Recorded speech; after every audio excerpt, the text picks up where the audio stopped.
Most marriages don't fail because of cheating. They don't fail because of money. They fail because of something so simple most people completely overlook it. And I figured out, not from a book, not from a therapist, but from a friendship that almost didn't survive. Stay with me because by the end of this video, you're going to see marriage completely differently. So there's this couple I've been watching for a while. Every time I see them, I just stop because something about them is different. They laugh different, they move different. I actually thought they were siblings the first time I saw them. But guess what? They are married.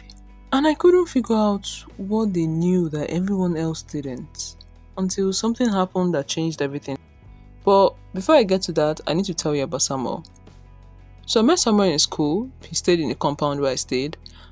From day one, this guy was a complete mystery to me. And when I don't understand something, I just cannot leave it alone. So I became really curious. I'm trying to figure out who this guy really is. The first phase was getting to know him. Yeah, that was chill. It was easy. Then came the second phase, actually becoming friends with him. And that's where things got difficult. We argued like a lot about so many things. A mutual friend used to joke that we argued like we were married. And honestly, that was not even an exaggeration. We just didn't see things the same way. There were moments I genuinely wanted to give up on that friendship. Like, is this even worth it? But here's what I kept noticing. Whenever one of us was low, the other would somehow rise. Like, there was this unspoken agreement between us. I'll hold it together when you can't. And slowly, not quickly, not dramatically, we began to understand each other. The arguments became less, the offenses stopped sticking. At some point, I realized I actually couldn't stay angry at this person even if I tried. I might get offended, yes, but it never lasts. And now, I genuinely don't think there's a problem big enough to break what we've built. Now, you're probably wondering, what does a friendship with someone have to do with marriage? Well, everything. About a year ago, I was going deep into this program called Relationship University. Incredibly eye-opening, but the more I consumed, the more overwhelmed I became.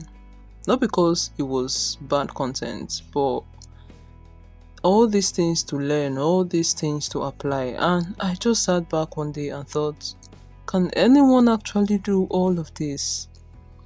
So I asked God directly, is this even possible? And he said, yes, it is. Then he said, you've done it before. Me. When? Me too.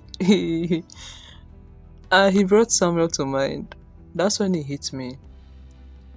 That friendship, all those arguments, all that learning, all that choosing to stay, that was the blueprint the whole time.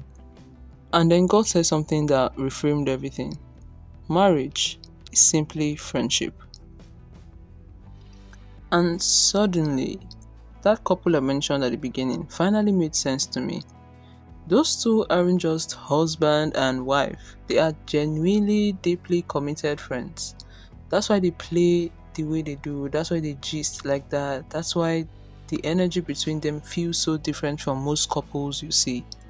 They didn't just fall in love, they built something, the same way Samuel and I built something. Through difficulty, through misunderstanding, through choosing each other anyway.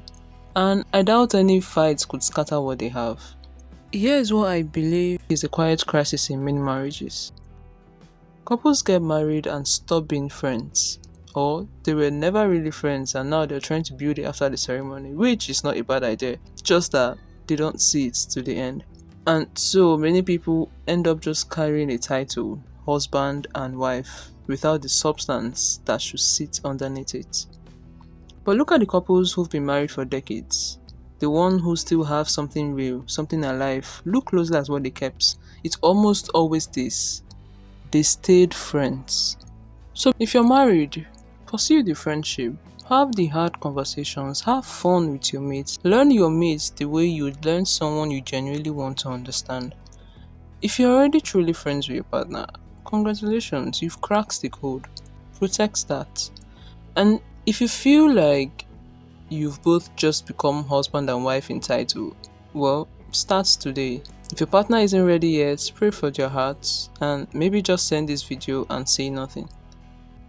If this hits you, share with one couple who needs to hear it, because this is the kind of thing that could actually change something in someone's home. So before you go, there's a video on my channel that pairs perfectly with everything I just said. It's the one that started this whole conversation for me. I was standing in the shower, dripping words, arguing with God about my father.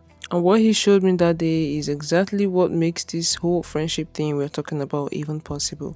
The link to the video is in the description. And watch it till the end, and I promise you, you will be glad you did. So guys, cheers to friendship. I'll see you in the next one.